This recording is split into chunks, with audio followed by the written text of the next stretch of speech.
টুম্পা আর টুম্পার ভাই রোহনের সঙ্গে একটু ঝামেলা হয়েছে।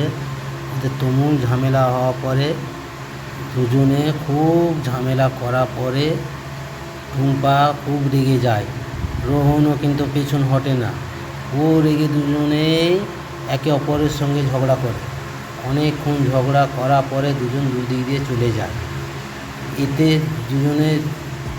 এতে দুজনের খুবই রাগারাগি হওয়ার কারণে টুম্পার রাগে জ্বালায় সে নিজের বাড়ি ছেড়ে চলে যাব তাই সিদ্ধান্ত নেয়।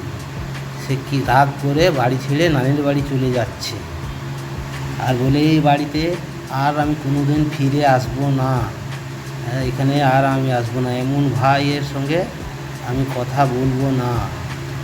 আমার সাথে এটা কি করলো?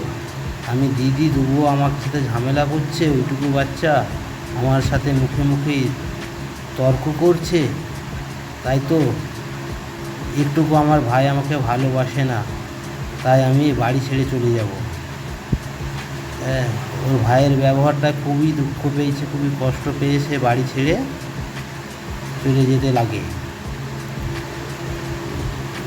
যখন যায় তখন ওর ছোটো বোন রিয়া ওকে বাধা দেয়, বলে দিদি তুই তো যাস না, ছোটো ভাইয়ের উপরে এরকম রাগ করে কি কেউ যায়?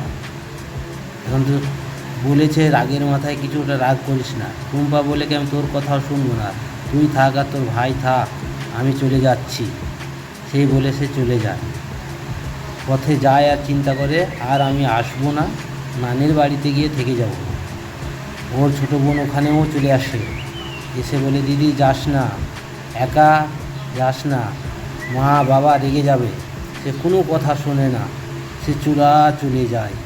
তারপরে কিছুটা গিয়ে একটা বকাটে লোকের সাথে তার দেখা হয়। সে কাকু ওকে উল্টো পাল্টা অনেক কথা বলে, ওকে টাকা দিতে চায়,